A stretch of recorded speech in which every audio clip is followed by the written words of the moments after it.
commence. Bien. Bon, Thierry, bonjour. Bonjour Alfredo. Merci d'être ici avec nous.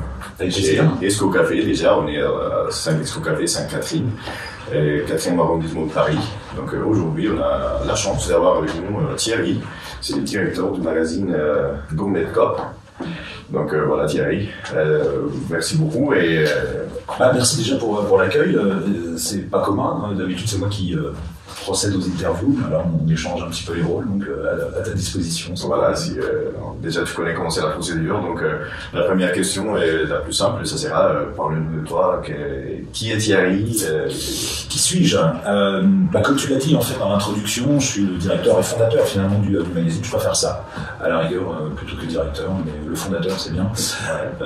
L'aventure a commencé en 2013, 2014 et puis mine de rien on en est déjà au 23e numéro du magazine. Alors c'est vrai qu'au départ j'étais pas forcément programmé pour être entrepreneur. Okay. J'étais journaliste auparavant pour une revue qui n'a rien à voir avec le café. Parfois, les chemins permettent quand même d'arriver là où on est, le hasard, les rencontres. Le magazine en question, c'était le magazine des bureaux de tabac. Okay. Et donc la question du café est arrivée à un moment donné quand je traitais des rubriques relatives au monde du bar.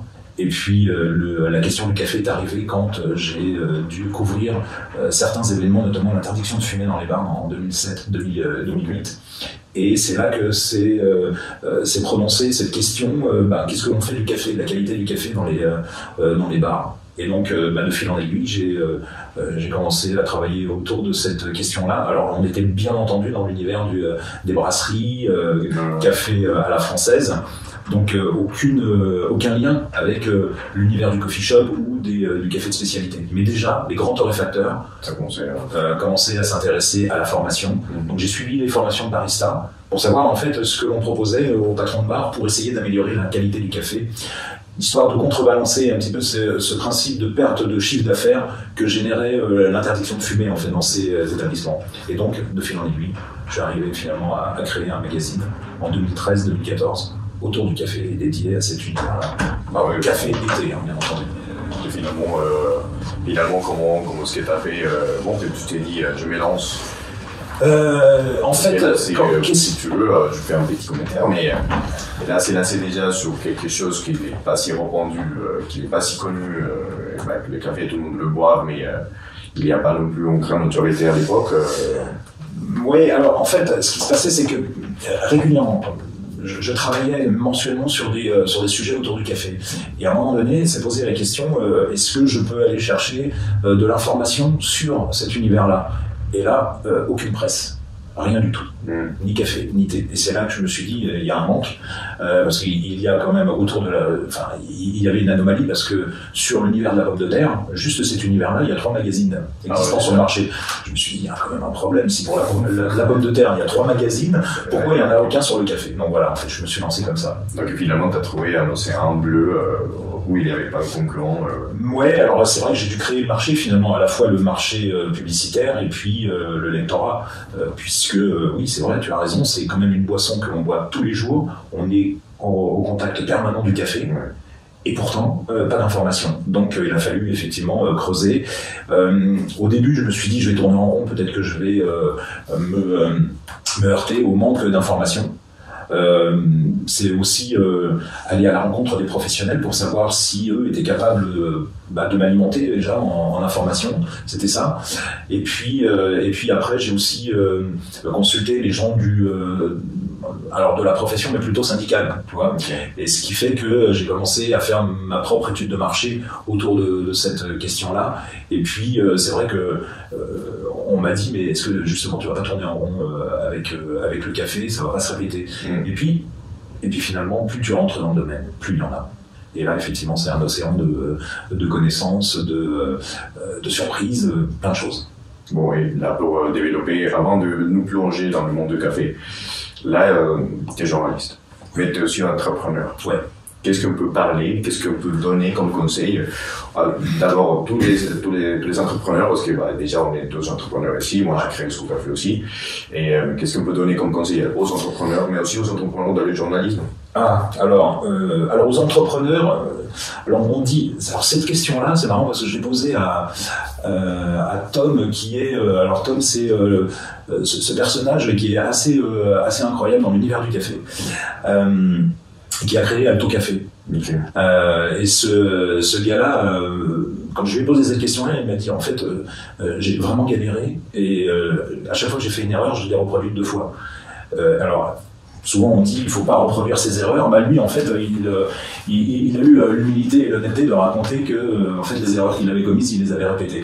En fait bon, c'est un saut dans le vide. Hein. Tu comprends bien que c'est il y a quelque chose d'irrationnel. Pourquoi veut-on entreprendre? C'est peut-être une idée, une perspective que l'on veut se donner, s'affranchir, je sais pas, certaines règles en entreprise qu'on a subies et qu'on veut, en tout cas, essayer de mettre de côté et puis faire un peu à sa guise. Et puis c'est une vision, bien entendu. Hein. On a envie de porter un projet. Donc c'est ça. Déjà, moi j'avais cette idée-là, porter un projet, et je m'aperçois qu'en réalité, plus que le gain d'argent, quand on est entrepreneur, c'est effectivement réaliser quelque chose, hein, faire en sorte que notre projet soit, à un moment donné, concret, qu'il y ait une réalisation. Après vient peut-être la question de l'argent, mais je pense qu'en fait c'est aussi une idée reçue que de se dire en fait je suis entrepreneur donc je vais forcément gagner de l'argent. Alors bien entendu il faut que ce soit pérenne, mais la question elle est centrale. Est-ce que son projet vaut le coup et est-ce qu'on va finalement pouvoir le porter aussi loin que possible. Donc c'est cette vision-là. Et après, bah oui, bien entendu, il faut que ce soit pérenne, donc il faut qu'on arrive à gagner de l'argent. C'est le nerf de la guerre, sinon le projet à un moment donné s'arrête. Donc il y a cette question-là. Et puis j'avoue que les erreurs, je ne sais pas si je les répète pas aussi finalement. Ça m'arrive à mon avis de répéter les mêmes erreurs. Alors après, je te fais grâce de toutes les mauvaises rencontres qu'on fait quand on est entrepreneur. Oui, on fait des erreurs, mais ça veut dire aussi que tu fais aussi les bonnes choses, tu répètes aussi les bonnes choses. Bien entendu, on corrige régulièrement au quotidien. Je pense qu'on arrive à corriger les choses. Ce que moi, j'ai aussi... c'est une école de la vie en même temps, l'entrepreneuriat. Parce que le matin, on se lève avec quand même pas mal d'inquiétudes, de questions. C'est pas inintéressant. Et puis on s'aperçoit qu'on n'a pas le choix de trouver, on n'a pas d'autre choix que de trouver des solutions. C'est-à-dire que quand on est dans la difficulté, eh bien, on va chercher la solution pour résoudre cette difficulté-là. Ce qui n'est pas le cas quand on est finalement au chaud quand on est salarié. On n'a pas cette obligation-là que de trouver la solution. Et on s'aperçoit qu'en fait, on a beaucoup plus de ressources qu'on l'imaginait. Et il n'y a que l'entrepreneuriat à un moment donné qui veut nous guider vers ça, c'est-à-dire cette espèce d'introspection en se disant mais est-ce que je suis capable de trouver des solutions? Bah oui, en fait. Quand on est au pied du mur, on va les trouver, les solutions. Et ça, il n'y a qu'au moment où on a, je trouve, entrepris, qu'on peut se confronter à soi-même de ce côté-là. Je ne sais pas si toi tu as vécu ces moments-là. Tous les jours, moi, j'ai eu la chance de lire quelques bouquins, les entrepreneurs des cas de succès, et je suis tombé sur un bouquin des Robert Kiyosaki. Je ne sais pas si bien sûr, entrepreneur, c'est Père riche, Père pauvre. Ouais. Et là, quelque chose qui m'a beaucoup marqué, c'est que lui disait comment poser toujours la question de comment est-ce que je peux faire pour XXX, qu'est-ce que je cherche à faire? Donc, comment est-ce que je pourrais faire? Comment est-ce que je peux réussir? Comment est-ce que je pourrais mettre en place? Comment est-ce que je peux l'optimiser? Et quand on se pose la question, comment est-ce que je pourrais faire? Ça ouvre un monde de possibilités infinies. Mais là, quand on se dit, non, c'est impossible, et c'est des personnes l'ont fait, et tout ça, c'est qu'on commence à avoir des doutes aussi sur soi-même. Et là, ces doutes, ça commence à grandir parce que c'est l'effet de boule de neige. Au contraire, quand on se pose la question, comment est-ce que je peux faire, comment est-ce que je peux trouver, c'est la solution.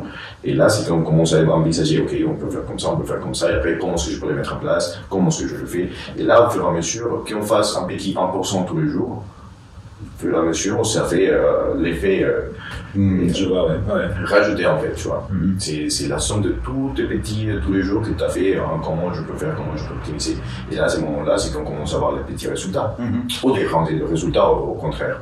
là, c'est comme ça que, disons, au bout d'un moment, on n'avait rien du tout comme emplacement physique. Alors aujourd'hui, on a un petit pop-up store et on a ici SCO Café. Donc on s'est dit, comment est-ce qu'on est arrivé? Au fur et à mesure, jour par jour, analyser, regarder, se poser la question, comment est-ce que je peux arriver à faire?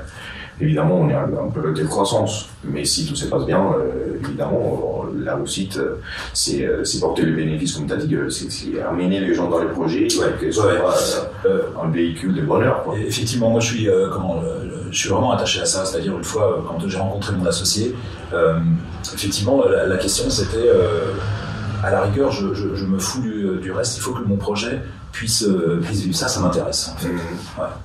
Et après, on verra. Mais en tout cas, c'est pouvoir le développer, en effet. Ouais. Et donc, faire venir des gens autour. Exactement. Et là, quand tu commences à rencontrer les gens, là, on va se plonger un peu sur le café colombien après.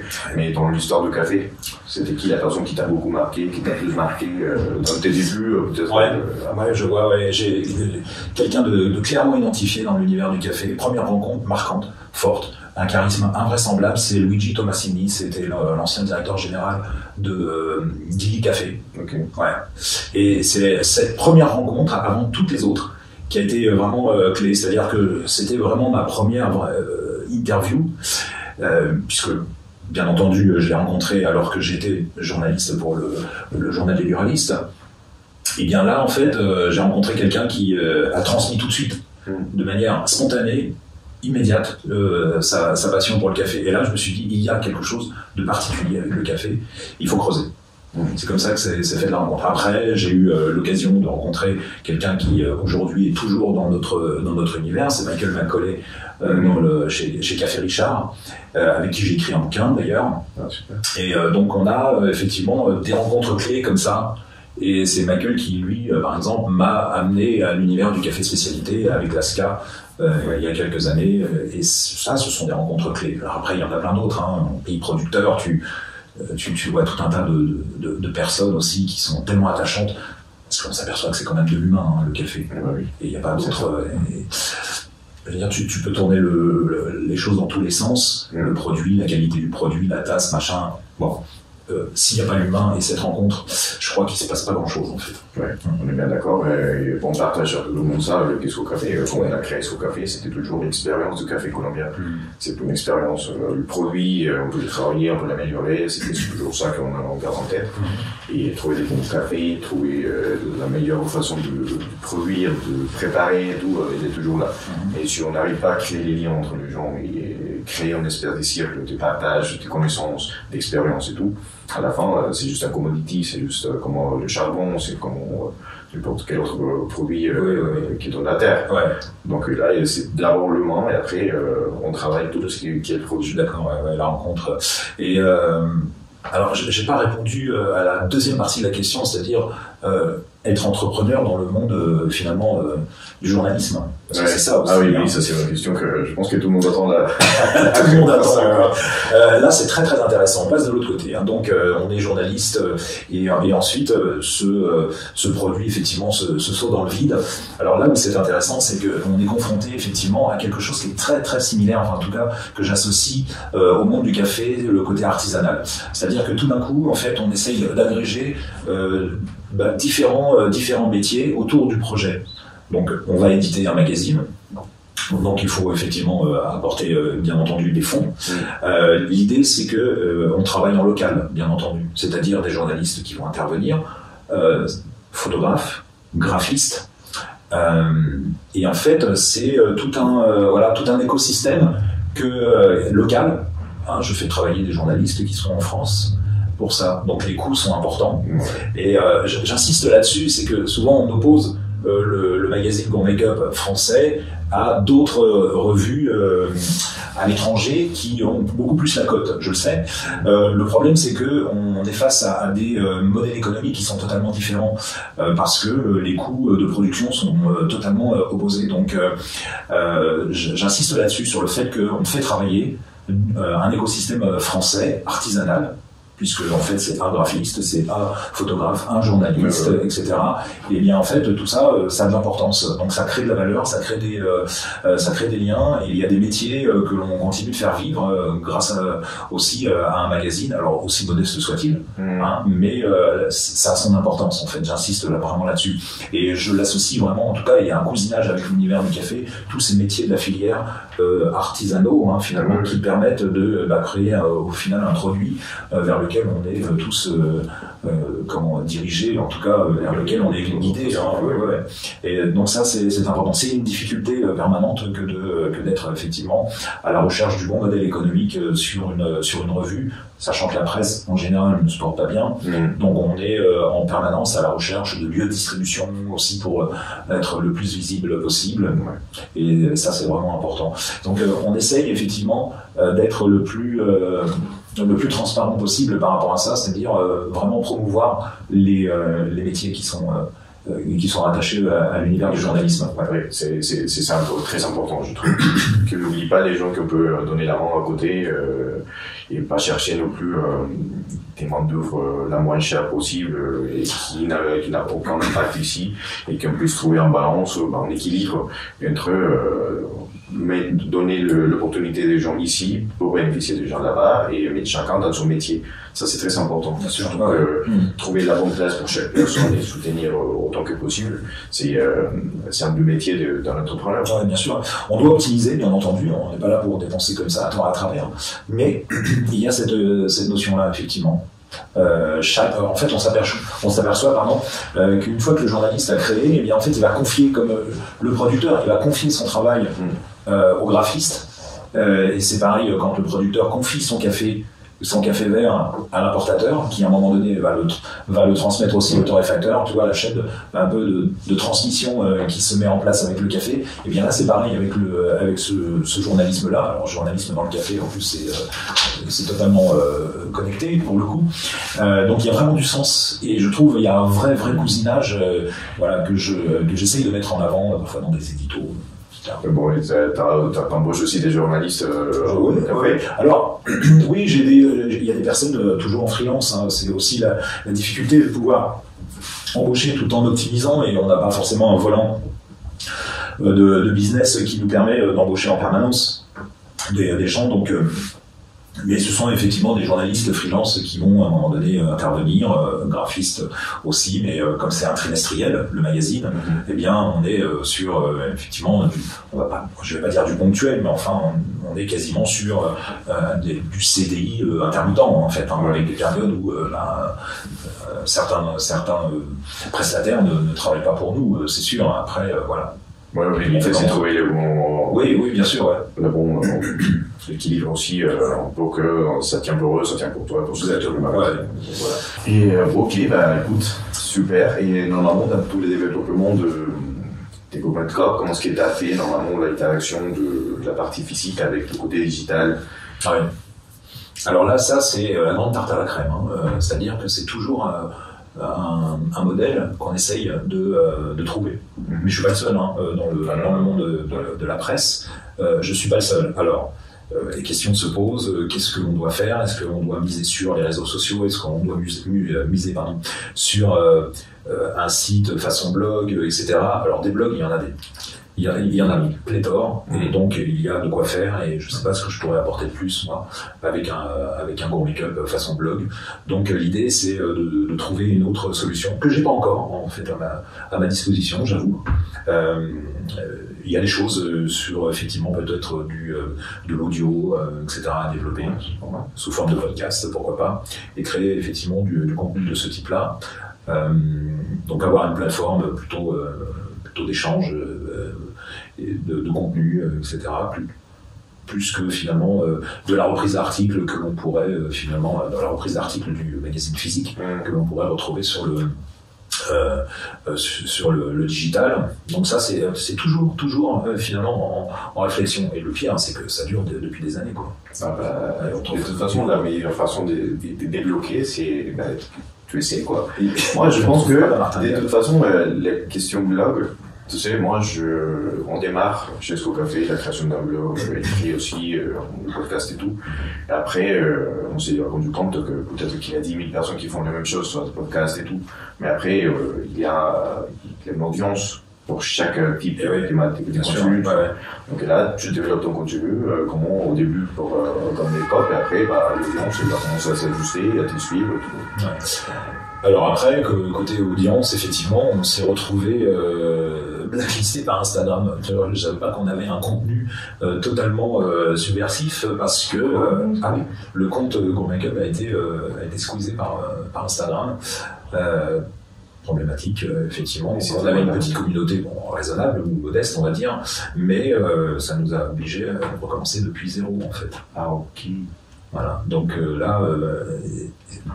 mais c'est grâce à ça ou c'était quelqu'un qui a essayé de voler ta compte Je sais pas, en fait. Aucune idée. C'est vrai qu'il y a eu peut-être des tentatives, je sais pas, de hacking, c'est possible.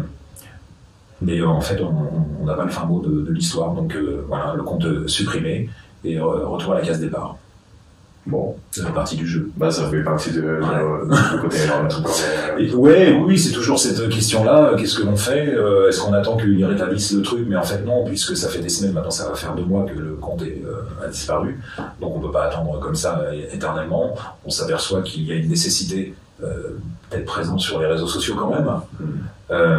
J'en avais fait une stratégie.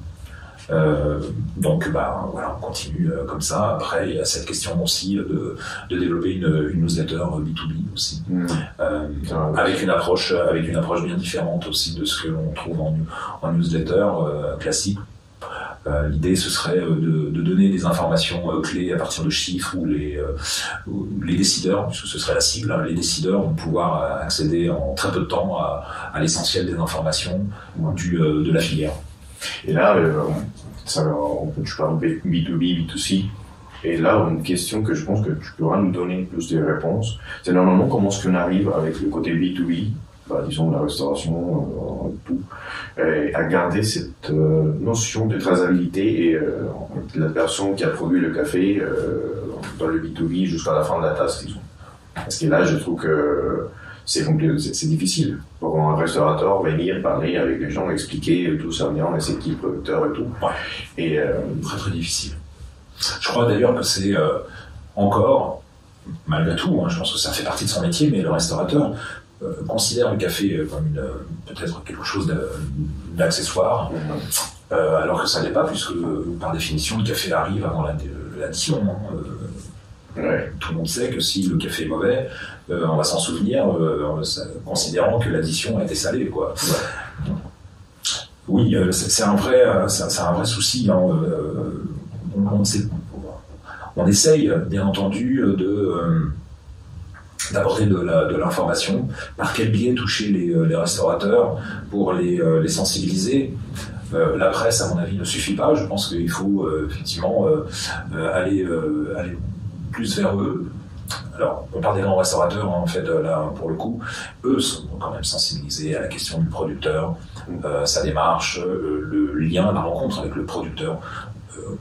Tous les grands chefs qu'on peut croiser le disent. Je crois qu'il y a l'unanimité sur cette question-là. Il ne peut rien se passer sans la rencontre et sans ce côté un peu déclic, que ce soit pour des producteurs de cacahuètes, d'huile d'olive ou de café. C'est toujours la même histoire, en fait. La même histoire humaine qui est en train de se produire, qui fait qu'à un moment donné, on va effectivement travailler avec celui-là. Pour le café, c'est compliqué. La difficulté, c'est que le café, par définition, il n'est pas produit en France. Donc, est-ce que ces restaurateurs ont la chance d'aller en pays producteur? C'est pas si évident que ça.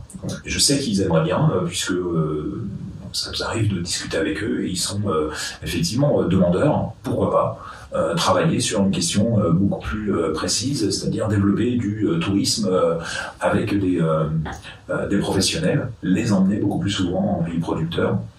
Ce sont des questions. Après, nous, notre travail, c'est, je crois aussi, avec la revue, c'est de décloisonner un petit peu la filière. Comment je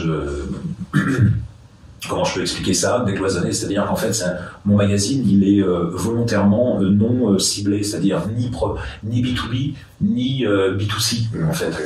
Ce qui veut dire qu'en fait, si on prend le cas de ce type de lieu, où tu nous accueilles, c'est un lieu où en fait on va déguster du café et le client va pouvoir parler librement avec le passionné qui est derrière le comptoir. Et là, il n'y a plus vraiment de notion, à mon sens, de B2B ou B2C. Et donc, c'est pour ça que mon magazine, il est voué à décloisonner un peu ce principe-là, c'est-à-dire, je ne vais pas forcément communiquer uniquement vers le professionnel ou uniquement vers le consommateur, mais en fait, considérer que tout le monde peut, dans la même ressource, avec la même revue, trouver des informations qui vont les intéresser. Donc en fait, c'est un lieu de rencontre de passionnés, d'amateurs, de gens qui savent aussi, et puis et d'autres qui savent moins, mais l'idée c'est que ce soit accessible à tous. Et je pense qu'en fait, ces lieux-là sont accessibles à tous, à mon avis. Oui, tout à fait. De manière à ce que professionnels et consommateurs puissent parler effectivement de ce qui se passe chez le producteur jusqu'à ce qui se passe en tasse. Mais je pense qu'en fait, il y a un vrai travail à faire quand même avec les restaurateurs, les professionnels qui manquent peut-être de connaissances. Et est-ce qu'on peut leur reprocher fondamentalement, puisque la connaissance, tu le sais, quand on va en pays producteur, on accélère sa connaissance. On est face aux problématiques agricoles, aux problématiques de stockage, de fermentation, etc., qui changent en plus d'un pays à l'autre. Mais quand tu fais effectivement une immersion en pays producteur, tu apprends à une vitesse décuplée. Ah oui, ouais. Et là, c'est ça qui nous arrive chez nous. Ouais. Là, des gens ils nous disent non, mais ça se passe comme au Pérou. On a quelques connaissances de comment ça se passe au Pérou parce qu'on est juste à côté. Mais là, au niveau Colombie, déjà, on a tellement de problématiques, mais aussi des choses positives, que déjà avec la Colombie, on a des choses à parler. Ah bah oui. Là, on dit la région Quindío, Risaralda, on n'est pas du tout. Oui. Et là, c'est où, par exemple, nous, comme torréfacteurs et tout aussi, qu'on parle avec les restaurateurs et tout, comment est-ce qu'on peut faire pour passer le message que ces cafés viennent de Quindío, que ça restait pas dans le sac à côté de la machine.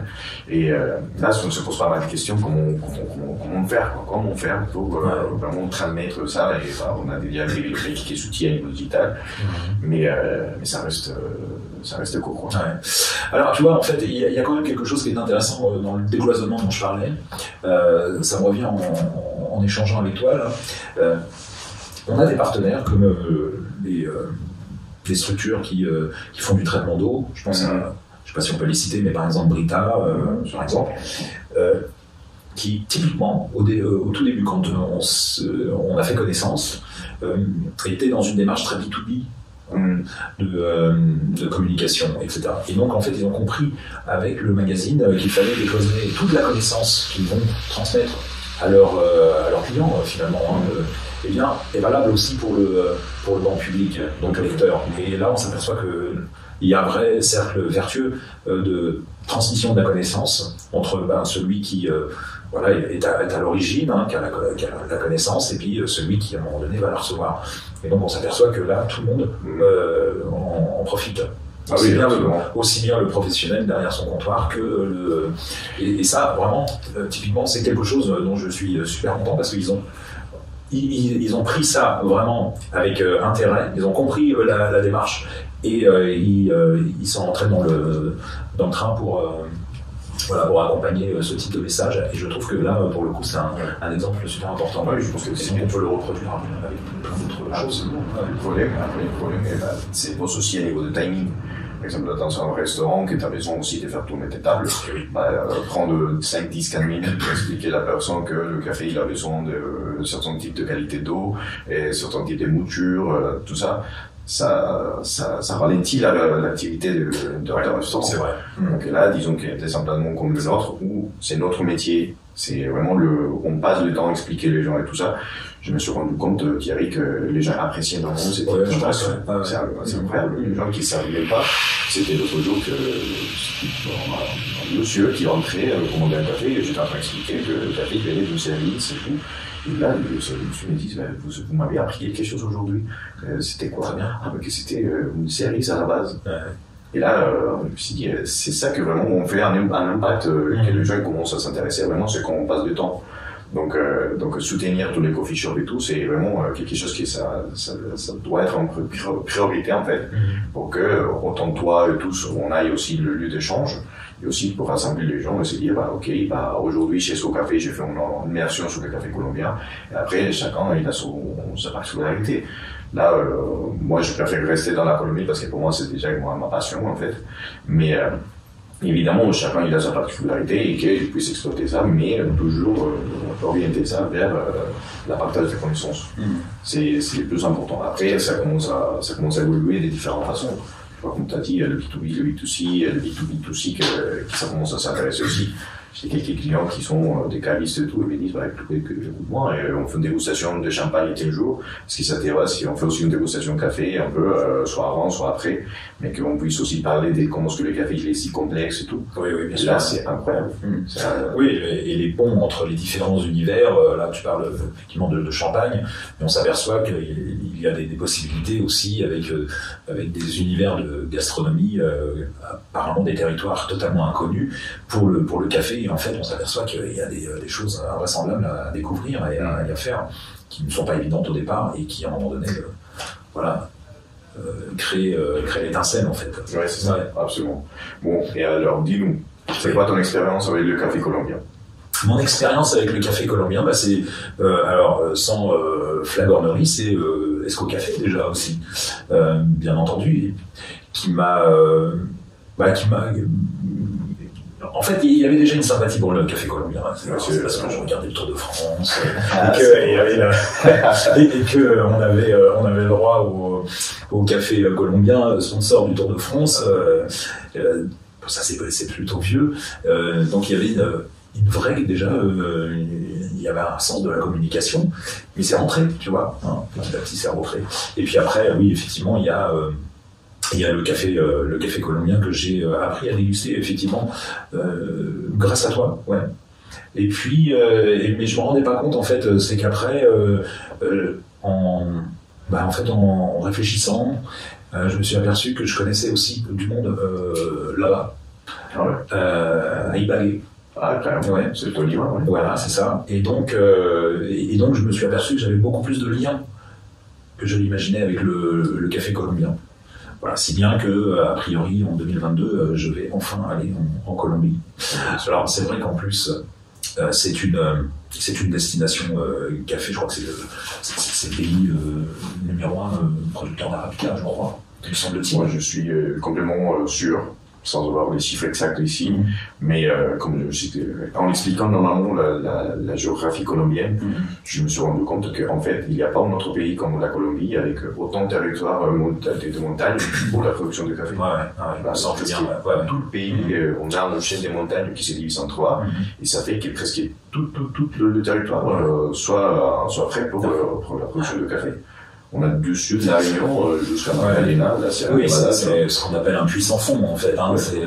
C'est incroyable, cette variété, en tout cas, vue d'ici. Alors, il me tarde effectivement de découvrir d'un peu plus près, mais c'est aussi beaucoup d'informations que l'on peut, quand même, grâce aux réseaux sociaux, pour le coup, glaner un petit peu à droite à gauche sur les difficultés qu'ont rencontrées la nouvelle génération de producteurs colombiens, c'est-à-dire comment faire pour pérenniser les fermes. Est-ce que il y a eu effectivement une tentation, je crois, d'un certain nombre de jeunes qui se sont détournés un petit peu, je crois. Maintenant, il me semble que les choses sont un petit peu différentes. Se sont détournés de ce métier-là, de producteur de café, pour des raisons certainement financières, semble-t-il. Le prix du café étant si bas pendant 10 ans, je crois. Donc c'est aussi une vraie question. Et puis voilà, donc je crois que les plus jeunes avaient eu l'exemple des plus anciens qui galéraient pour produire, vivre de leur métier. Et ça, je crois que ça s'est ressenti. Et aujourd'hui, je pense que les choses ont un petit peu évolué. Ils ont beaucoup travaillé sur notamment la qualité du café. On rentre dans plein d'univers, dans plein de fermes. Je crois, j'en aurai la confirmation, mais je crois qu'il y a une appétence pour le café de spécialité, énormément de travail à réaliser de ce côté-là. Et puis le couronnement quand même de Diego Campos, qui est le champion du monde 2021 barista. Donc c'est pas innocent à mon avis. Ouais. Donc il y a une espèce de. On a aussi Brian Otero qui a gagné. Ah oui, c'est vrai. Oui, c'est le latte art en France. Ouais. Donc il y a effectivement un alignement des planètes pour le café de Colombie qui n'est pas innocent à mon avis. Ouais. Non, tout à fait. Après, aussi, comme tu as dit, toute cette histoire de digitalisation et tout, ça permet aussi aux gens de s'y former plus facilement, plus rapidement. Même avec les webinaires et tout ça, c'est des gens qui sont très intéressés à le faire, s'y connecter, devoir lire et tout. Il y a aussi pas mal de gens qui sont en train de faire des cursus et tout. Donc là, vraiment, l'information elle est plus fluide maintenant. Et là, ça permet aussi que les gens qui ont eu des problèmes financiers au début parce que sa famille n'arrivait pas à se maintenir et tout, aujourd'hui, ils arrivent à avoir une façon économique de le faire, mais aussi la violence, ça s'est arrêté à un certain moment. Disons qu'en Colombie, c'est un pays qui galère au niveau social un peu parce qu'on est en train de trouver l'identité vraiment c'est quoi les schémas à parcourir au niveau politique, économique et tout.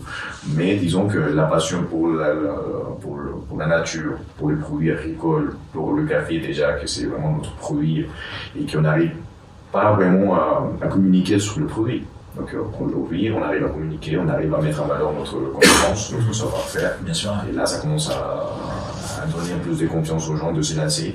Et c'était pas le cas auparavant. Là, on voit les cas de barista, latte art, et différents producteurs qui commencent à s'intéresser aussi à se lancer avec ces cafés. Ouais. Et là, ça commence à donner un changement complet sur le café colombien.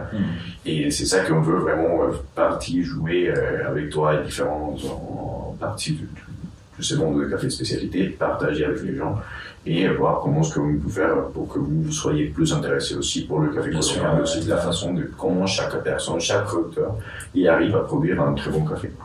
Donc là, à ce moment-là, c'est que je te pose la question, dis-moi, tu connais quelques régions, on parle de Tolima, qui est ta famille? Oui, alors moi j'ai... Non mais en fait, moi j'ai un espèce de... Je sais pas si c'est un fantasme, mais c'est... pour moi, c'est triangle du café. On me parle du triangle du café, donc il faut que je vois ça, en fait. Voilà. Donc sinon, je ne connais pas bien la géographie locale. Bien entendu, j'imagine, pour avoir été quand même... au Panama, donc j'imagine un petit peu le décor, d'agroforesterie, voilà, une espèce de richesse agricole, côté verdoyant, etc. C'est une question que vous savez que Panama, c'est partie de la Colombie. C'est un département de la Colombie. Vous avez envahi on l'a vendu. Ouais, vous l'avez vendu. Ah, c'est le côté business en fait. Hein. Ouais, tu vois. Et là, c'est des choses que normalement, quand j'explique aux gens, non, mais j'ai goûté le café de Panama, mais vous savez que Panama, c'était un département de la Colombie. On est 32 maintenant, on était 33. Ah, d'accord. Et voilà. Ok. Donc, ça s'explique rien. Normalement, Panama, ils font son truc. Mais l'histoire, ça mène à certains moments de l'histoire, le café au Panama, il était déjà partie de toute l'histoire politique de la Colombie, du café et du développement du café. Donc là, quand on vend Panama aux États-Unis, là, Panama continue avec sa production de café, et nous, par contre, on continue de l'autre côté. Mais c'est des choses que chez Esco Café, c'est notre histoire à avoir. Une question. Nariño, ça te dit quelque chose? Nariño? Oui. Oui, mais je ne connais pas. En fait. Alors oui, c'est un nom qui est bien entendu, qui m'est commun. Hein. Je travaille un petit peu dans le café, donc oui, ça me parle. Ok. Santander. Santander aussi. Ça te parle? Ouais. Disons, Huila, Santander, oui, bien sûr. Ouais. Cauca maintenant. Cauca, ouais. Valle del Cauca. Ouais. Ce sont bien entendu des. On le connaît un peu. Ce sont des origines que on voit régulièrement sur les paquets de café, et puis on essaye effectivement d'identifier un petit peu les profils qui vont à un moment donné. Alors, on me pose pas la question, les profils de tasses qui sortent des fermes de l'huila, etc. Bon, après, comme tu sais, je pense qu'il y a pour chaque parcelle sa typicité, etc. Mais oui, ce sont des noms qui me parlent et qui me donnent envie d'y aller, à plus forte raison. Ouais. Non, c'est très intéressant. On en parlera après. Là, on donnera aussi des conseils à tous les gens qui veulent venir en Colombie. Mais l'idée, c'est de notre côté, promouvoir aussi cette idée des nouvelles régions qui commencent à créer de très bons cafés. D'accord. C'était normalement le triangle de café que maintenant, il y a pas mal de gens qui disent ouais, mais déjà le territoire est un peu fatigué parce que c'était des années.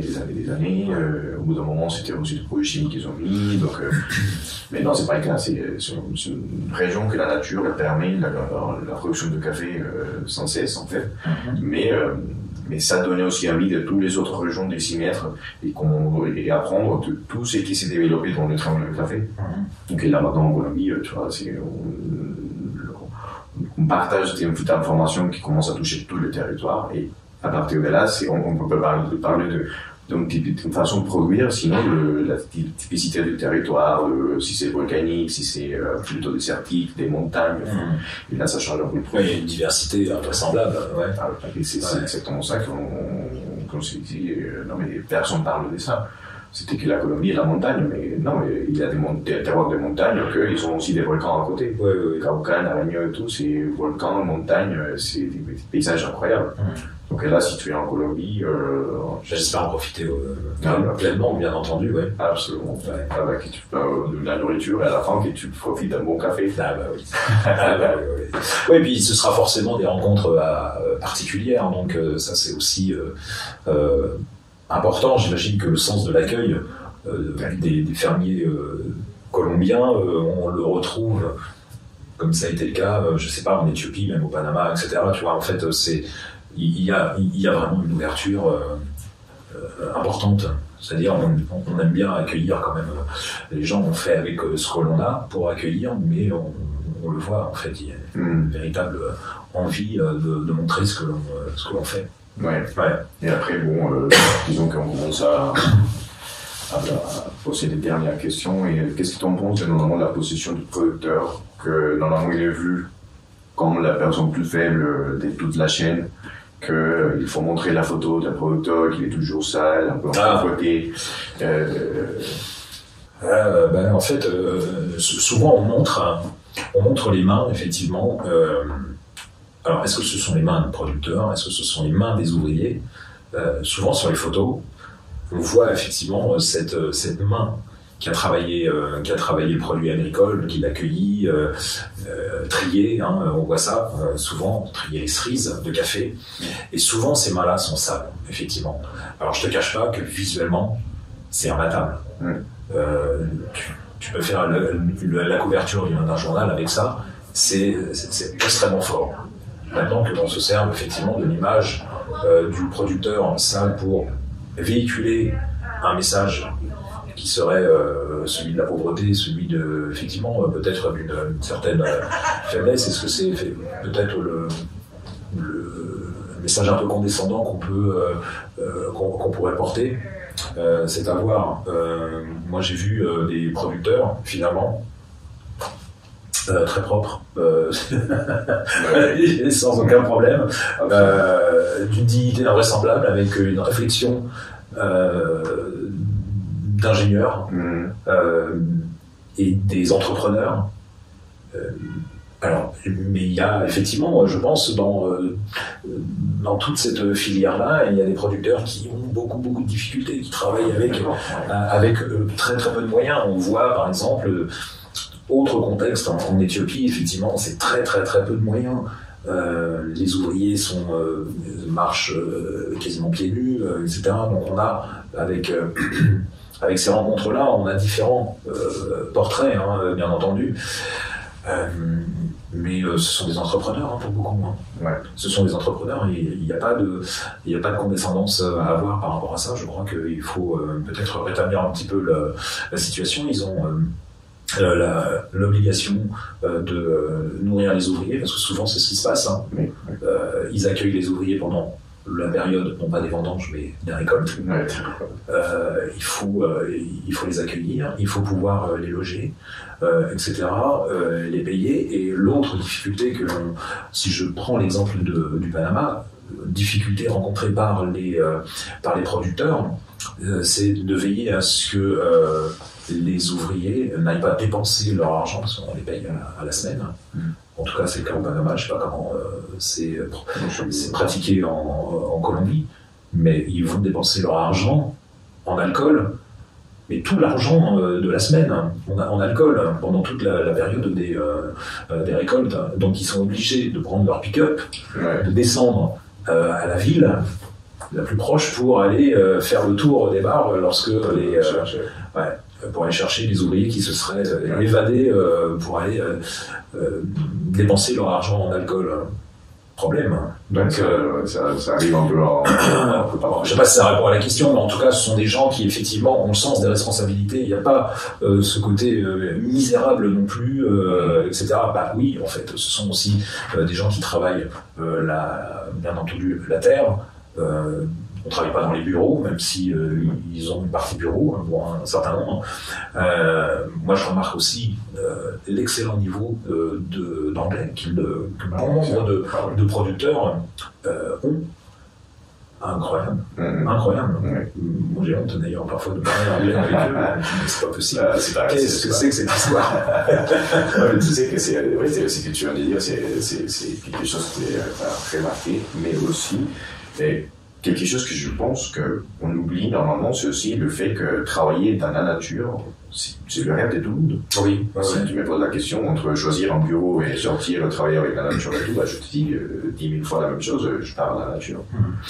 Oui, alors après il faudrait voir, est-ce que aujourd'hui, peut-être que les perceptions ont changé, en effet, c'était peut-être un gars, il y a 20 ans, de travailler la terre, je ne sais pas.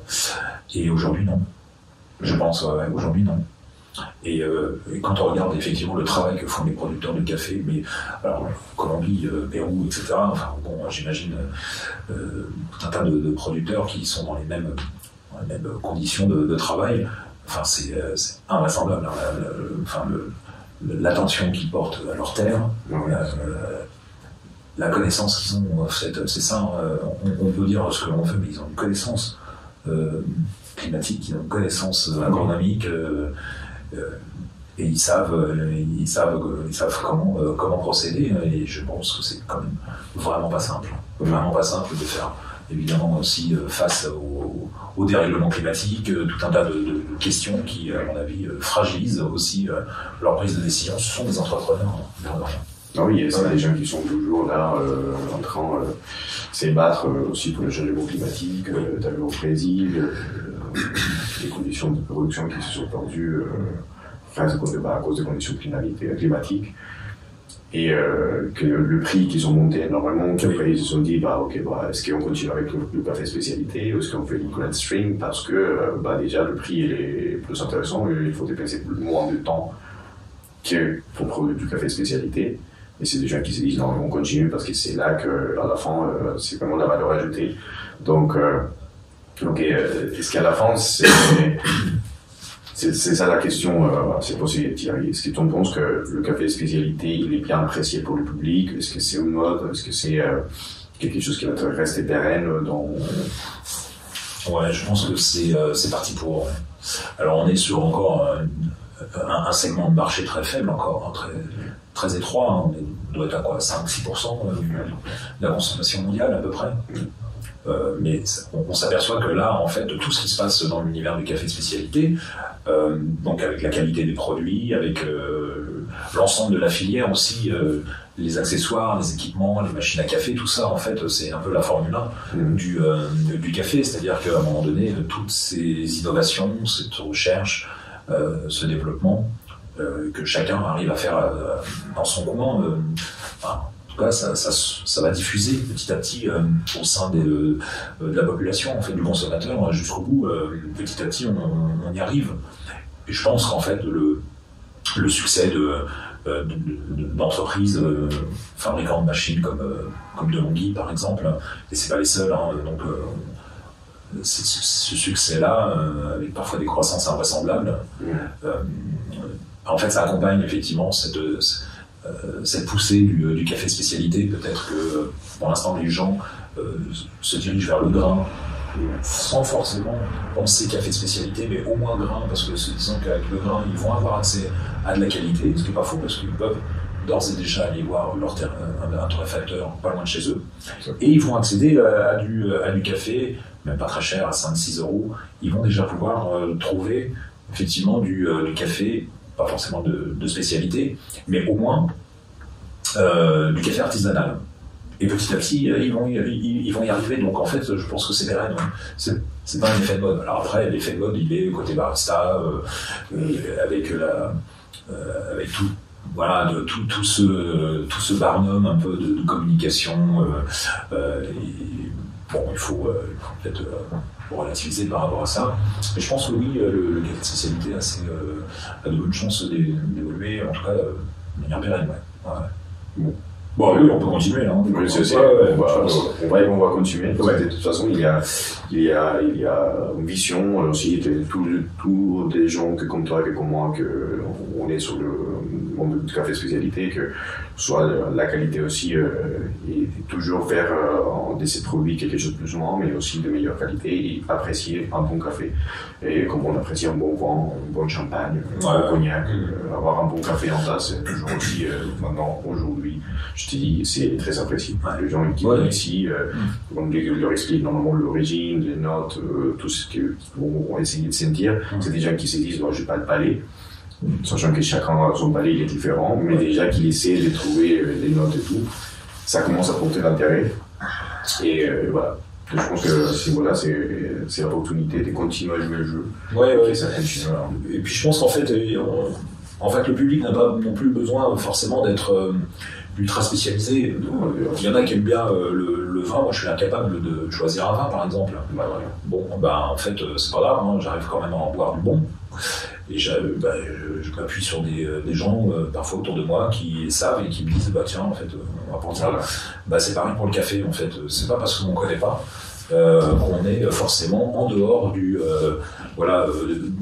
chemin qui nous mène vers le bon café. Donc après, je pense que ça se met en place. Je pense qu'en fait, de l'augmentation des prix qui est en ce moment, qui est en cours en ce moment, ça va permettre aussi, finalement, ça va permettre au grand public d'accéder peut-être aussi à du café de spécialité, parce que visiblement l'augmentation des prix, elle impacte davantage le café dit conventionnel. Donc en fait, mécaniquement, le café de spécialité, lui, n'augmente pas en réalité de la même manière. C'est-à-dire qu'on est sur le café conventionnel, on est sur le prix de la bourse. En fait, c'est un peu ça. Donc il n'y a pas forcément une augmentation mécanique à prévoir, en tout cas pas de la même ampleur. Ce qui fait que il y a un petit nivellement qui va se faire, c'est-à-dire que le gap entre le prix du café conventionnel et puis celui du café spécialité va peut-être se réduire, ce qui fait que en se disant tiens, pourquoi pas aller sur le prix du café de spécialité pour voir un peu ce que ça donne, puisque visiblement le prix du café conventionnel augmente aussi, il y a de différences. Et cette différence peut-être même permettre d'aller chercher davantage de gens vers le café de spécialité. Bon, c'est une analyse qui vaut ce qu'elle vaut, mais... on l'a vu, il y a longtemps, aujourd'hui, on voit qu'il y a une bonne augmentation de gens qui viennent chez nous, et ils ne sont pas impactés pour le prix. Oui. Ça, on se pose la question, est-ce qu'on monte le prix aussi? Ça c'est autre chose. Mais non, c'est pas le cas, mais de toute façon, ce qui arrive, c'est que les gens sont prêts à payer le prix d'un café de spécialité, qui est de bonne qualité, et déjà qui est en bonne interaction avec la personne qui en prend de l'autre côté du comptoir. Bon, la bonne nouvelle là-dedans, c'est quand même que les producteurs, justement, puissent gagner mieux leur vie, en fait. C'est un peu ça, vu le travail qui est fourni, il faut vraiment changer la donne. C'est pour ça qu'en fait, c'est intéressant en tout cas d'avoir cette conscience-là de notre achat en bout de chaîne, en se disant en fait le café à 2,50 €, les 250 grammes dans une grande surface, est-ce que c'est normal en fait? C'est un peu ça. la question. Non, mais après, c'est un peu tout au côté de la communication, comment est-ce que tu... Oui, voilà, c'est quoi que les gens y croient. Bon, ça, c'est déjà notre débat qu'on aura pour notre podcast. Déjà un autre podcast alors. Ah bah oui, déjà, parce que là, t'as touché un sujet très sensible et qu'il faut bien aborder. Ouais. Mais de toute façon, avant de finir, dis-nous quelques phrases que tu connais en espagnol, pas des romans s'il te plaît, mais dis-nous quelques phrases. Des phrases en espagnol? En espagnol de la Colombie, qui t'arrivent là, dans l'esprit. C'est ça là aussi la Colombie, on a nos phrases et tout. Vous avez vos phrases particulières en Colombie? Qu'est-ce que ça pourrait être? Bon, ¿cómo estás, Colombien? Ah, déjà, c'est pas mal. Ça, c'est pas l'espagnol. Ok, Thierry, c'est ça qu'il faut aussi mettre en valeur. Le café, la culture, tout ce qui est autour, pour que, autant toi, comme tous les autres, puissent vraiment, à travers le café, explorer et vivre la Colombie. C'est pour ça qu'on est ici, c'est pour ça qu'on t'invite, et on entre tous les autres. Et tout ce que déjà, tu es toujours bienvenu ici. Ah ben c'est gentil, merci. Et puis je saurais recommander le lieu, bien entendu, pour bien sûr, on est là ici avoir un petit air de Colombie. Exactement. Là ici, comme tu l'as dit, on essaie de rassembler les gens. On a les producteurs colombiens et on a des baristas qui sont français, de différentes origines, Honduras et tout ici. Parce que le café colombien, c'est pas que pour les Colombiens. Il faut le partager. Et là, autant qu'on a une passion pour le produit, pour le café et tout, à partir de là, les gens qui veulent intégrer cette histoire, cette aventure du café et de l'expérience colombienne, ils sont super bienvenus. Ah bah écoute, avec grand plaisir, oui. Il faut, c'est une ambassade du café colombien. C'est comme ça qu'on l'appelle maintenant. Ouais. Et on va faire bientôt des dégustations de café à Confort pour que tu puisses découvrir un peu plus nos producteurs. D'accord. Les différentes régions.